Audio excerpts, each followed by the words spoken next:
dari hati ke hati hal-hal yang boleh membina keimanan kita dan ketakwaan kita kepada Allah Subhanahu wa taala. Dalam konsep tegur menegur, ingat mengati sama kita. Kerana kita yakin, kita pasti dan kita sentiasa memahami bahawa hidup ini perlu kepada bantuan rakan taulan kita yang lain, secara mudahnya dalam bentuk nasihat, bimbingan, teguran, peringatan sama kita.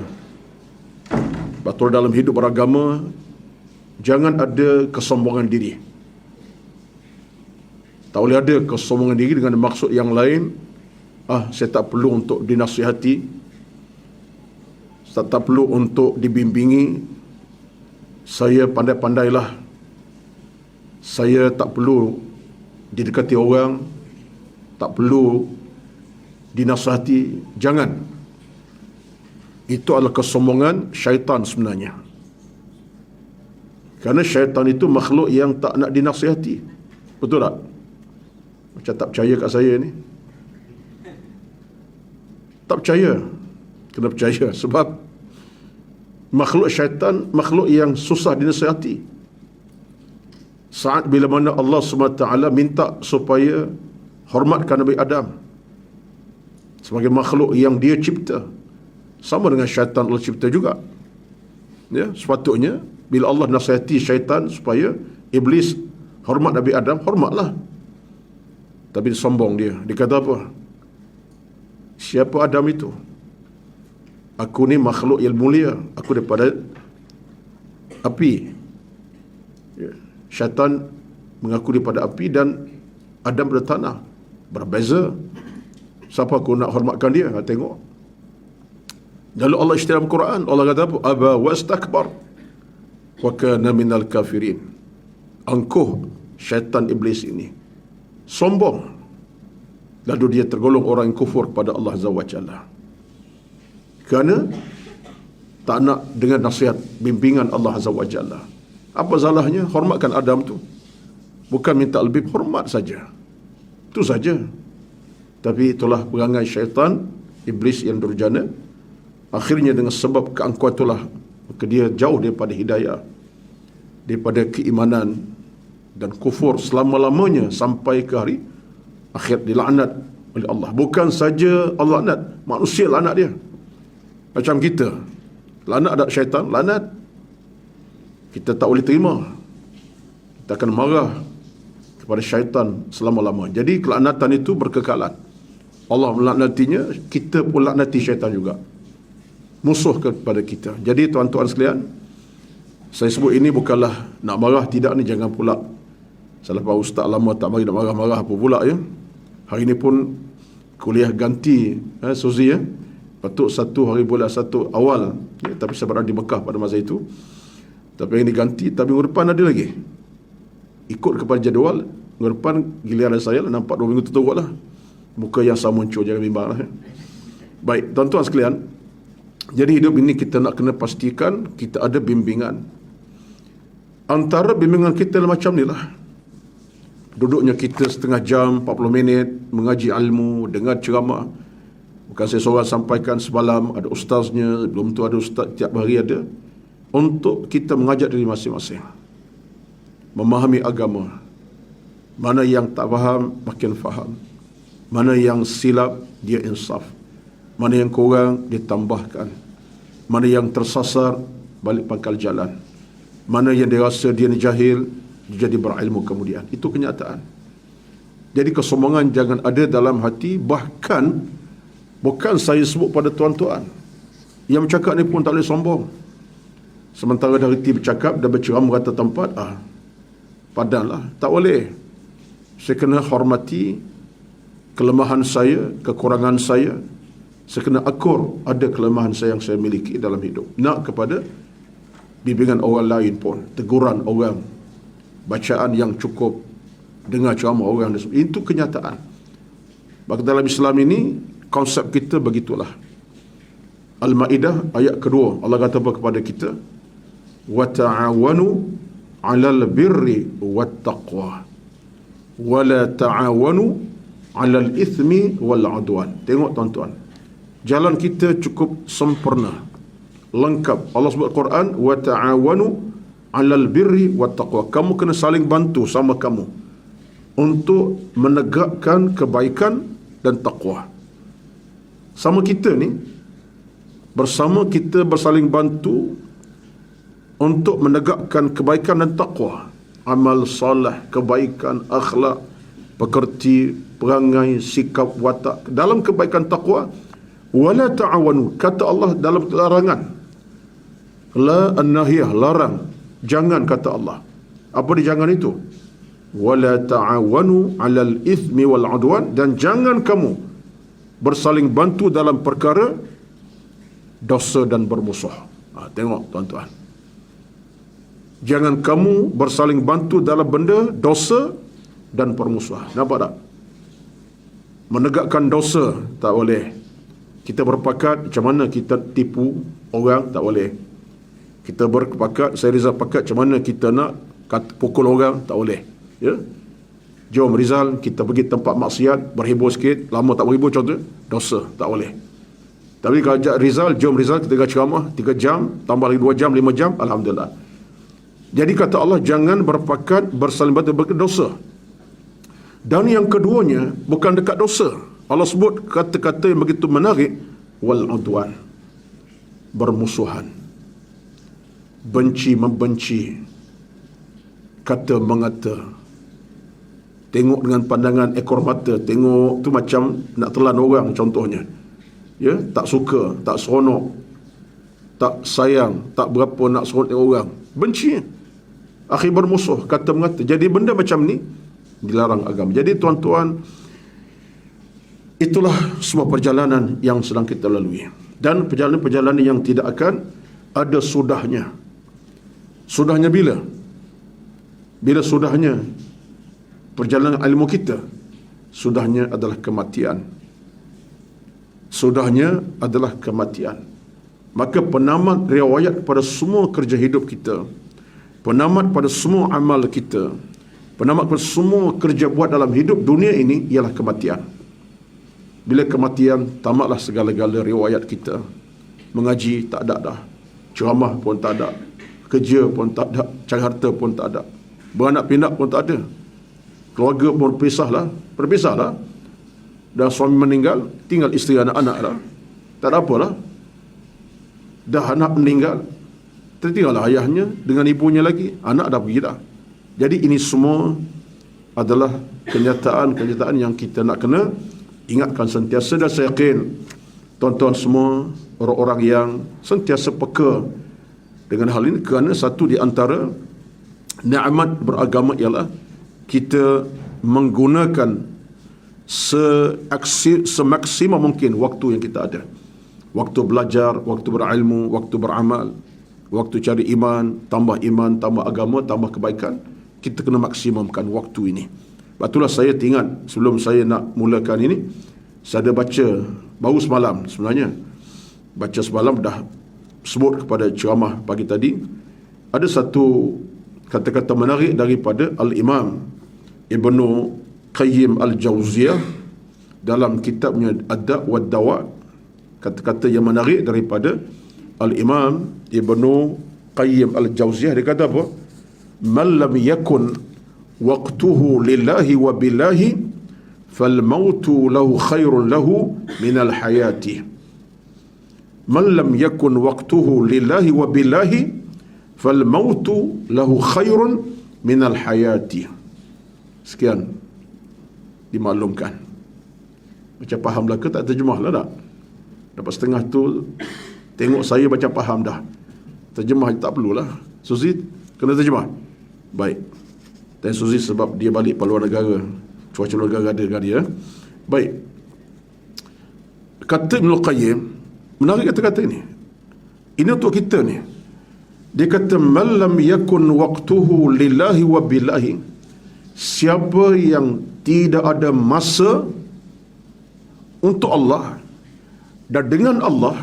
Tengok, siapa yang tak ada masa untuk Allah dan bersama Allah, maka mati lebih baik baginya daripada hidup.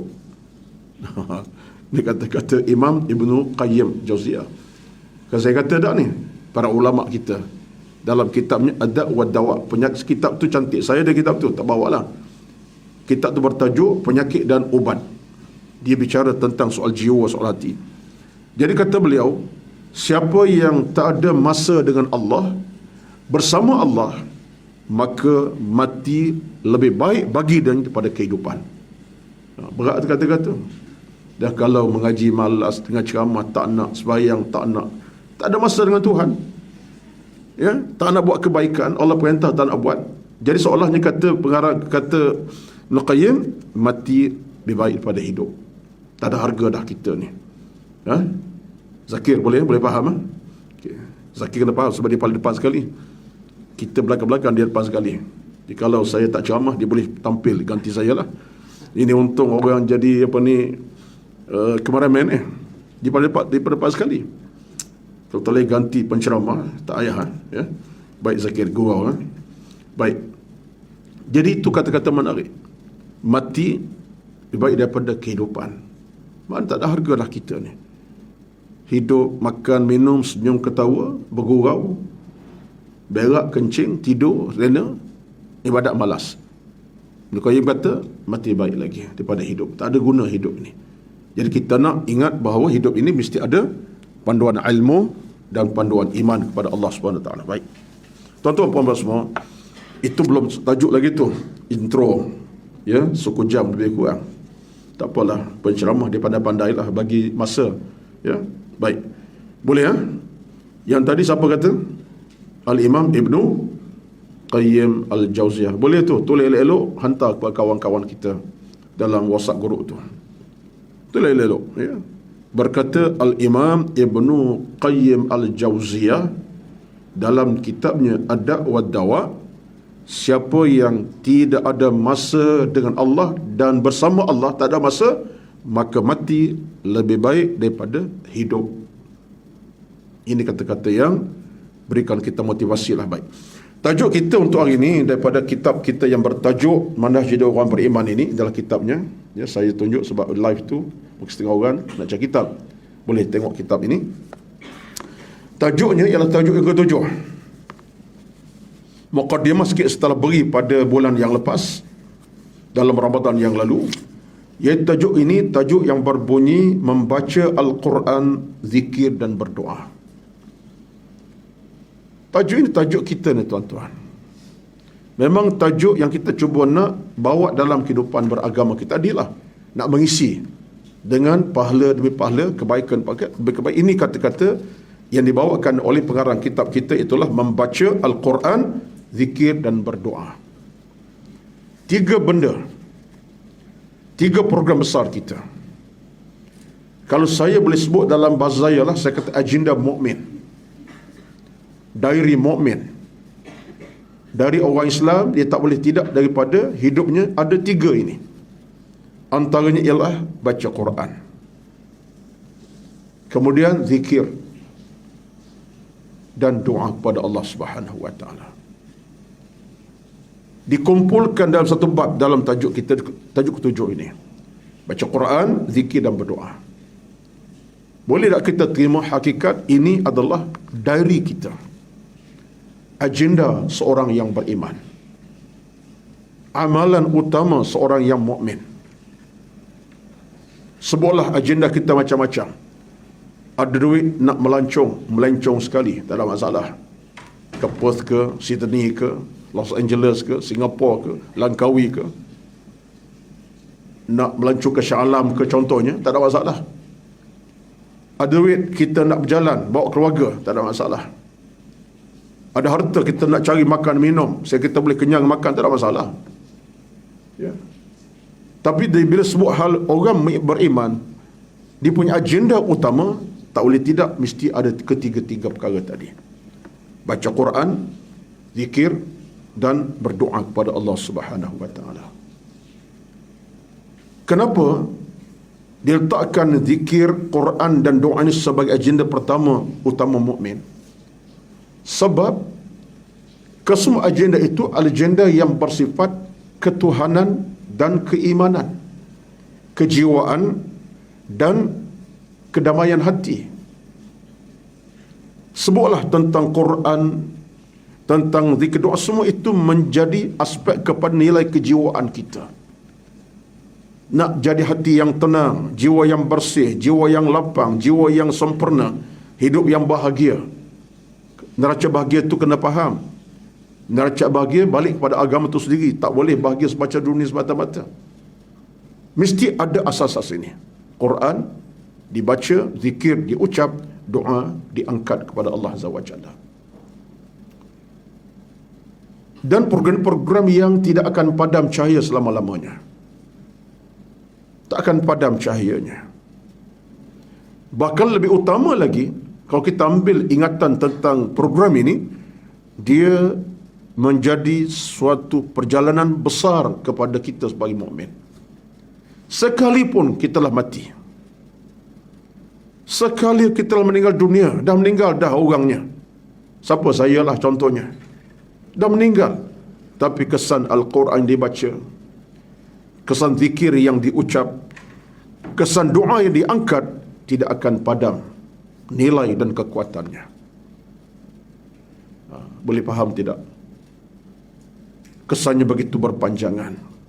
Dia bukan setakat untuk urusan dunia, tapi dia akan berpanjang sampai ke alam mahsyar, alam kematian, alam barzakh, alam mahsyar kita nanti. Batulah Al-Quran. Saya sering sebut di banyak tempat, saya kata Al-Quran adalah jantung hati. Al-Quran adalah nyawa kehidupan. Al-Quran adalah pedoman kehidupan. Al-Quran penyelamat kehidupan.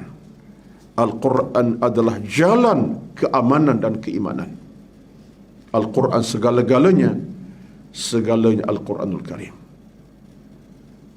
Adapun zikir, suatu rezeki untuk kita tak lalai tentang kita dan kehidupan kita.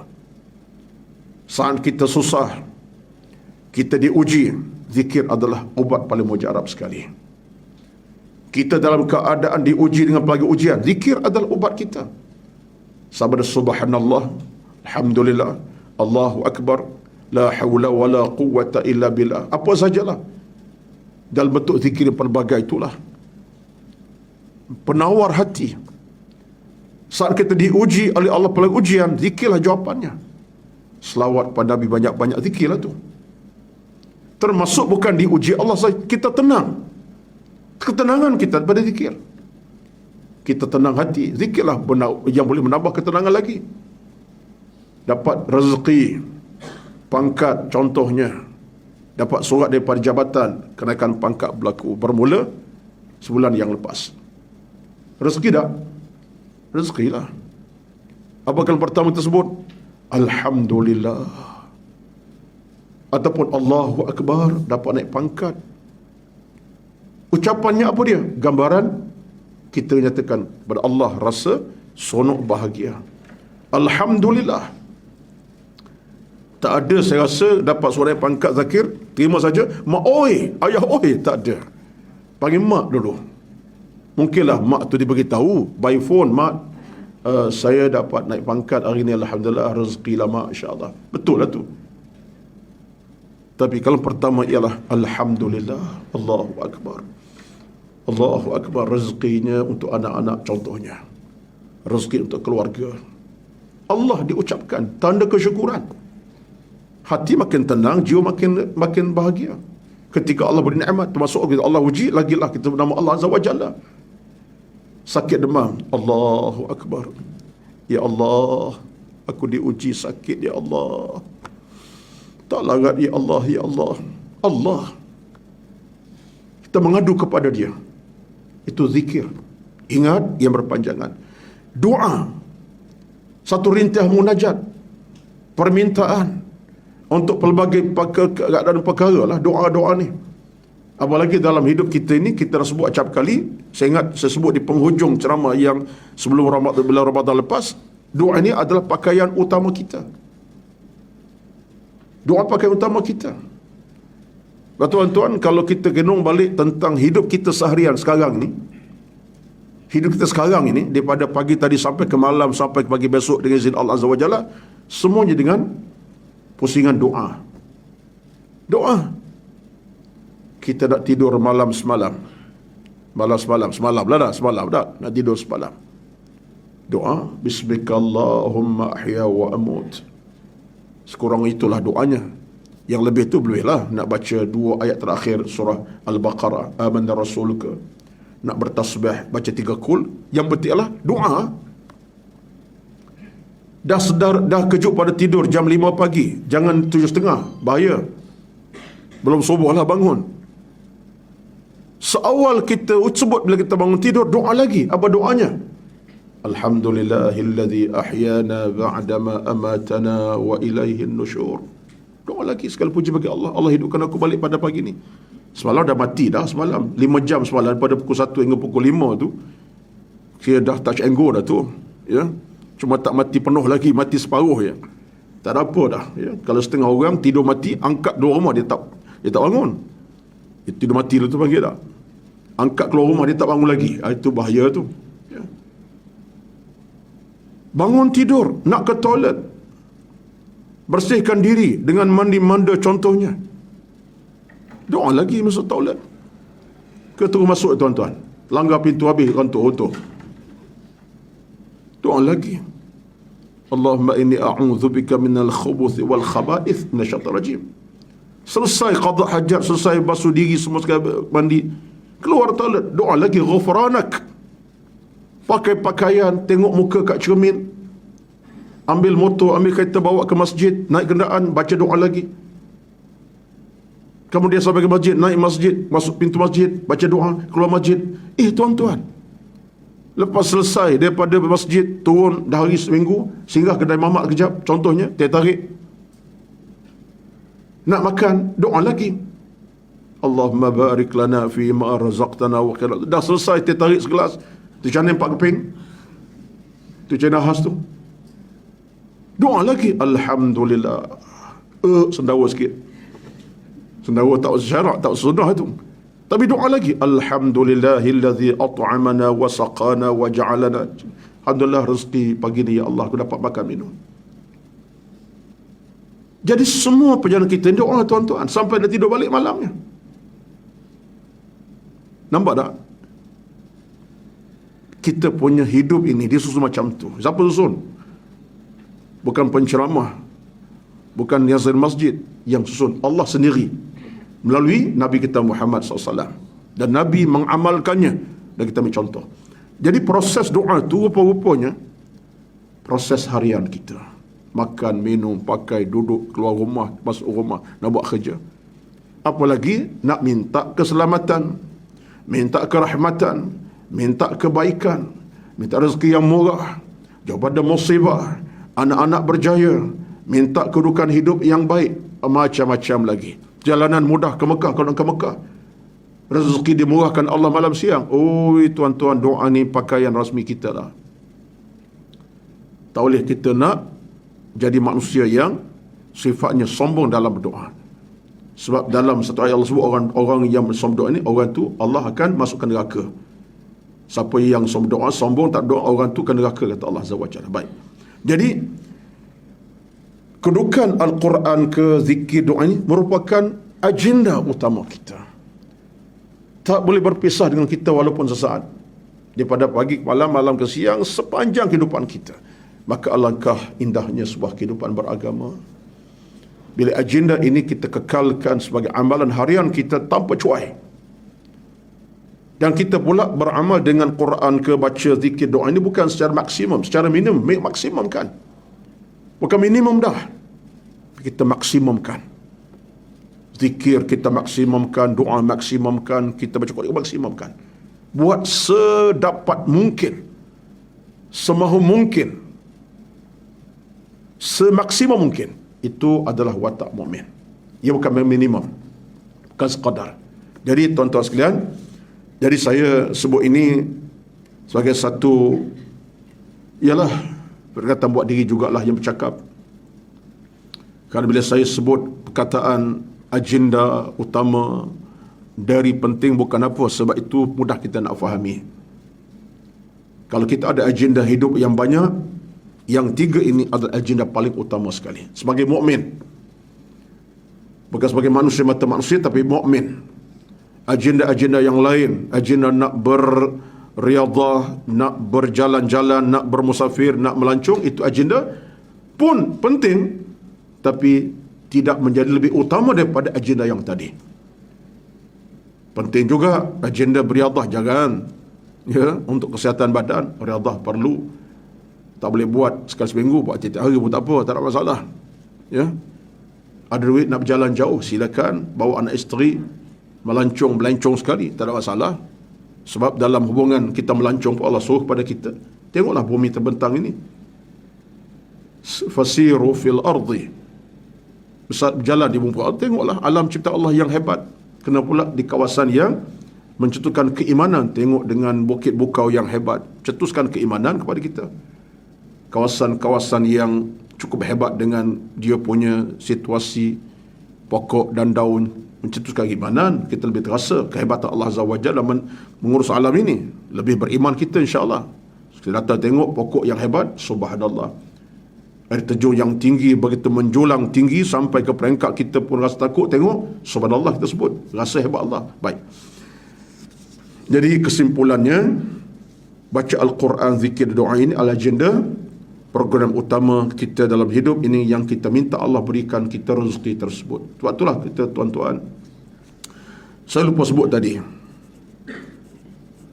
kata Al-Imam Al-Ghazali rahmatullahi alaihi dalam kitab Ihya Ulumuddin, ada bab ilmu, saya ingat dalam muqaddimah lagi, kata Imam Al-Ghazali rahmatullahi alaihi, dia seorang tokoh besar dan sekarang pun bicara tentang Imam Ghazali sedang diperkatakan di Selangor. Dia ada satu program, hari ini hari terakhir ya, di Pejabat 4-5 hari lepas Selangor mengadakan bicara khas tentang ilmuwan ini, khasnya dalam tajuk kitab Ihya Ulumuddin. Ada tokoh-tokoh luar negara datang. Baik. Kata Imam Al-Ghazali rahmatullahi alaihi, dalam hubungan kita dengan agama ini, khas dalam soal ibadat, kita diminta untuk sentiasa mohon rintih munajat kepada Allah untuk diberi kekuatan. Kita jangan harap sekadar kekuatan kita untuk beribadat, jangan. Kita kena minta, kena mohon rintih kepada Allah. Minta, ya Allah berikan aku rezeki kekuatan ibadat, rezeki masa yang hebat, rezeki kuat tenaga yang kuat untuk beribadat. Kena minta. Jangan kita hanya berpegang dengan kekuatan kita, kata Imam Ghazali. Jangan. Jangan kamu hanya bergantung dengan kekuatan kamu dalam bab ibadat. Sebab apa? Kekuatan kita belum tentu kuat untuk beribadat. Betul tak? Kecuali dengan hidayah Allah. Allah campak hidayah. Dengan izin Allah Azza wa Jalla. Kekuatan kita tak boleh jadi sandaran selama-lamanya. Niat nak maridah dengan ceramah ni, niat dah ada dah. Kata kuliah maghrib, nak pergi ke masjid berdekatan rumah untuk hadir kuliah maghrib, kena pula malam tu forum perdana Maulid Jaraj, Maulid Nabi contohnya. Niat dah ada dah, kuatan dah ada tu nayaknya. Tapi tiba-tiba dalam keadaan duk nak tunggu maghrib masuk, hujan rintik-rintik. Bukan lebat pun, rintik-rintik, basahlah baju kalau pergi. Ada mari dah, bertukar dah plan dia. Hujan, tak apalah, tak pergilah. Tengok tu. Bukan saya, Rizal. Ya? Saya selamat, Rizal masalah. Ya, Rizal, contoh. Plan bertukar dah. Ini ada dah. Hujan pula memang rintik-rintik tidak sangat, tapi agak lebat sikit. Jarak masjid 2 km, 3 km. Memang pergi dengan motor, dengan kenderaan, kereta. Motor basah. Dah berubah dah. Ya tak apalah, forum ni tak dengar pun, tahun depan ada lagi. Tahun depan ada lagi dia kata. Pandai rancang dia. Tahun depan ada lagi. Tak ada minggu depan, minggu depan. Kekuatan Rizal sudah terhakis dengan sebab hujan yang turun. Tapi kerana tuan-tuan duk minta pada Allah kemudahan rezeki dalam beribadat, minta Allah mudahkan. Dengan sebab kita duk minta sentiasa Allah beri kekuatan kepada kita, kita tak fikir hujan tu. Hujan-hujan lah. Redah je. Basah pun sekejap je. Masuk masjid, cari tempat aircon, duduk bawah aircon, setengah jam. Kering lah. Cari aircon tu. Contohnya, masjid pula aircon penuh. Bawa unit, 60 unit dari masjid. Tahu masjid pada 60 unit tu, teruk lampau lah.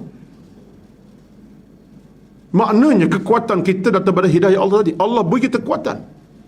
Pergi kita. Soal pahala ni. Datang ke masjid, pahala besar. Dengan ceramah, pahala yang lain. Etika, pahala. Jadi kekuatan tu ada. Siapa izin? Allah yang berkuatan.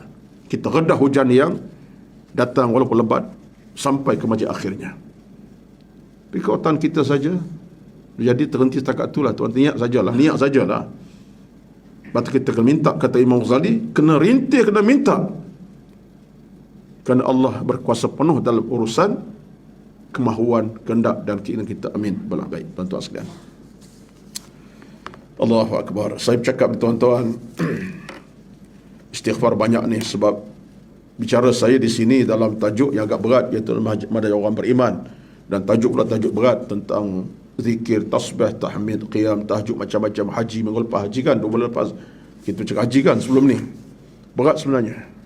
Saya pun tak termampu, tapi Allah, saya mohon pada Allah berikan saya kekuatan, hati, jiwa yang bersih, kemahuan yang baik untuk beribadat. Kita sama juga, baik tuan-tuan. Kemudian dalam kitab ini kita terus baca nas lah. Tadi muqaddimah tadi, intro secara umum, panjang juga intronya. Adab-adab membaca Al-Quran dan kelebihannya. First program kita di sinilah membaca Al-Quran. Zikir, doa, kemudian baca Al-Quran Karim. Kelebihan Al-Quran Karim yang paling besar ialah merupakan kalam Allah. Allah memuji Al-Quran dalam banyak ayat. Bagaimana firman Allah yang saya baca di awal tadi. Inna hadzal Qur'ana yahdi lillati hiya aqwam wa yubashshirul mu'minina alladhina ya'maluna as-salihati anna lahum ajran kabira. Al-Isra ayat 9. Kata pengarang kitab kita, Al-Quran ada kelebihan paling besar. Apa kelebihan paling besar? Kalamullah, ucapan Allah Subhanahu wa ta'ala. Al-Quran selama-lamanya kalamullahil munazzal ala Muhammadin sallallahu alaihi wasallam. Quran selama-lamanya ditakrifkan sebagai kalam Allah yang turun ke atas Nabi Muhammad sallallahu alaihi wasallam. Kalamullah, ucapan Allah azza wa jalla. Saya ingat satu kata-kata daripada almarhum Tuan Guru Datuk Din Abdul Aziz Ni'mat, mantan Ambil Kelantan, dalam satu ceramah beliau yang tersebar, ramai orang dengar, dan saya pun dengar ucapan itu daripada kaset lah, daripada CD beliau, bukan dengar secara lisan, CD. Dia kata Al-Quran ini kalau tua-tua nak faham, Kelantan lah sikit. Tak, seorang Kelantan muka macam Vietnam, Kelantan, ya, nampak muka Vietnam, ya. Morbo pun ada, Myanmar pun sikit. Dia kata kalau tuan-tuan nak faham Quran tu gapo dia, Quran tu. Quran dia kata seolah-olah surat yang Allah kirim kepada postman. Postman, tahu postman, tahu postman? Postman lah. Kata surat. Ya, dia Taranum Kelantan apa ni, dia punya lahjah Kelantan dia bunyi postman. Man tu tak ada, postman. Ya. Jadi Nabi postman. Nabi seolah macam postman, bawa surat Allah kepada kita. Itu bahasa Tuhan yang aziz, tinggi. Itu kekuatan dia lah. Allah yarhamuhu, Allah merahmati beliau di alam sana dengan segala kebaikan dan kemuliaan insyaAllah. Amin ya rabbal alamin. Allah maghfir lahu warahmu wa'afu anhu insyaAllah. Dia beri tafsiran begitu rupa. Quran itu seumpama surat yang postman bawa ke rumah kita. Siapa kirim? Allah kirim oleh postman. Nabi itu postman. Ibarat ni jangan salah faham nanti. Nabi macam postman saja, jangan salah faham, jangan. Itu ibarat saja. Macam postman bawa seorang kita. Surat kiriman siapa? Di luar negara contoh boleh jadi. Kiriman daripada orang tertentu sampai oleh postman. Kita baca untuk alamat kita. Macam itulah Al-Quran, Allah kirimkan kalamnya melalui Nabi Muhammad SAW. Jadi kita boleh faham kemuliaan Al-Quran sebagai kalamullah, ucapan rasmi Allah Subhanahu wa taala yang ada padanya sebanyak 6,236 ayat, 323,671 huruf, 114 surah yang lengkap, 30 juzuk Al-Qurannya. Ayatnya ada Makkiyah, ada Madaniyah, dalam dua era yang utama, zaman Mekah, zaman Madinah. Itulah kitab yang menjadi kekuatan kita dalam semua perkara. Kita nak buat, kita nak tingkat keimanan, nak betulkan hidup, nak angkat jiwa kita, itu semua melalui Al-Quran belaka. Jadi kalamullah, saya nak sebut dalam bahasa mudah dalam masa 3 minit terakhir ini. Ini pandangan yang menarik daripada guru saya masa belajar dulu. Guru kami masa mengajar secara tuntasnya beri satu peringatan yang mudah. Al-Quran itu adalah kalamullah yang sifatnya, kalau kamu baca dia, kamu baca Al-Quran, kamu sedang berbicara dengan Allah Subhanahu wa taala. Baca Quran seolah kamu sedang bercakap-cakap dengan Allah secara mesra. Mesra. Bismillahirrahmanirrahim. Alif lam mim zalikal kitabu la raiba fihi hudal sampai habis Al-Baqarah. 200 ayat sebagai contohnya. Seolah kita sedang bercakap dengan Tuhan, bercakap dengan Allah. Al-Mulk, Al-Kahfi, Al-Imran, Az-Zumar, apa surah kita baca, ayat kita baca, seolah kita bercakap dengan Tuhan, bercakap dengan Allah Azza wa Jalla. Kata guru kami, orang yang sentiasa bercakap dengan Allah adalah pembaca Al-Quranul Karim. Maka orang tak baca Quran, dia tak bercakap Allah Azza wa Jalla. Orang tak baca Quran soal dia tak bercakap dengan Tuhan. Berapa lama tak bercakap? Dah setahun. Tak baca Quran setahun. Tak baca Quran dah lama mana? Dah 2 tahun tak baca Quran. 2 tahun tak bercakap. Soalan macam itulah. Tak bercakap Allah dah seminggu. Terakhir minggu lepas baca contohnya. Jadi kata guru kami, apakah adab seorang manusia baik ke tidak kalau dengan Tuhan dia tak bercakap? Atau sebalik bercakap hari-hari dengan Allah Azza wa Jalla, pagi malam siang petang? Maka kita fikirlah tuan-tuan sekalian. Saya suka beri contoh yang agak dekat dengan saya lah. Contoh kampung saya orang kampung. Kita dengan mak kita sebagai contoh. Dengan mak kita, telefon dia, mak masih ada, setengah-setengah masih ada ni. Yang tak ada, tak adalah. Yang masih ada, masih hidup sampai sekarang, petang ini, sekarang ini insyaAllah. Sihat pun sihat, Alhamdulillah. Telefon mak kita. Saya kata, mak apa khabar? Pagi. Belum subuh. Tengah hari, call balik. Mak apa khabar? Dah makan ke? Makan apa hari ni? Tengah hari ni, masak apa? Tak ada maghrib, call lagi. Mak, okey tak hari ni? Sihat ke? Kata demam semalam, okey tak hari ni? Makan ubat tak? Tengah malam, pukul 10. Telefon lagi, mak dah tidur ke? Okey tak? Lena tak? Okey tak tidur malam? Yalah tidur, tanya apa? Tak tidur lagi kan? Tapi tanya, mak okey tak malam ni contohnya? Berapa kali sehari? 4 kali sehari. Pagi, tengah hari, malam, siang. Anak itu beradab namanya. Hari-hari telefon. Dia tak berkira. Telefon, tanya khabar. Cakap dengan bonda dia. Tanya khabar. Dah makan ubat okey tak? Makan okey tak? Sihat ke tidak? Demam ke? Anak beradab apa hal? Bayangkan seorang anak dah 3 bulan tak bercakap dengan mak. Tak ada 3 bulan, 3 hari dah tak bercakap. Tak telefon. Tahu mak sakit kat kampung sana. Tak telefon. Dah 3 bulan, 3 minggu, 3 hari. Anak tu anak akhlak beradab ke baik ke anak macam mana? Anak yang tak ada akhlak lah ni namanya. Bayangkan dengan Allah Azza wa Jalla. Seorang anak yang baik dengan mak tadi, dia akan telefon. Walau 4 kali sehari. Jangan fikir soal kredit dah habis. Mak suaranya mahal harganya. Kita terasa mak ada, Bila dengar suara mak tuan-tuan, bila mak dah tak ada, habislah suara dia dengan kita tak ada apa dah. Termenung kita panjang kita tuan-tuan. Allahu Akbar. Nikmat mak ni macam tu lah. Dengar suara tu nikmat rasa. Betul Bani Rizal ya? Rizal, mak tak ada dah. Masih ada. Tengok rezeki lah. Saya mak tak ada dah. Ingat balik suara di telefon tu, Allahu Akbar, seronok. Saat-saat dia bercakap kita tu pula, tanya pula nak balik bila, itulah yang paling terasa tak. Lama tak balik kampung, bila nak balik, tu. Ya, makan apa? Tanya kita makan apa? Cucu okey tak? Tuan-tuan. Adab yang tinggi. Saat kita bertelefon mak kita, tanda kita beradab. Tak telefon dia, kita tak adab. Hilang moral agama kita sepatutnya. Dengan Allah Azza wa Jalla, kita baca Quran hari-hari, tanda kita adalah insan yang beradab dengan Allah Azza wa Jalla.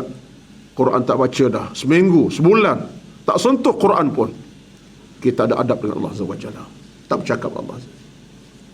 Renung-renungkanlah, fikirkanlah, mudah-mudahan yang berbaki kita akan sambung insya-Allah akan datang, insya-Allah bulan akan datang dalam tajuknya Al-Quran, zikir dan doa. Mudah-mudahan Allah berkati kita semua insya-Allah tuan-tuan. Hidup ini kita doa kepada Allah sepanjang masa. Moga Allah berkati kita insya-Allah dengan ilmu yang bermanfaat, hidup yang ditenang, bahagia, rezeki yang dimurahkan Allah Azza wa Jalla, dan kita hidup dalam keimanan, dalam ketakwaan insya-Allah. Semuanya dipermudahkan Allah Azza wa Jalla. Aqulu qawli hadza astaghfirullahalazim lakum. Wassalamualaikum warahmatullahi. A'udzu billahi minasyaitonir rajim. Bismillahirrahmanirrahim. Alhamdulillahi rabbil alamin. Wassalatu wassalamu ala sayyidina Muhammad wa ala alihi wa ashabihi ajma'in. Allahumma inna nas'aluka ridha'aka wal jannah wa na'udzu bika min sakhatika wan nar. Allahumma rabbana atina fid dunya hasanah wa fil akhirati hasanatan wa qina adzaban nar. Sallallahu ala sayyidina Muhammad walhamdulillahi rabbil alamin.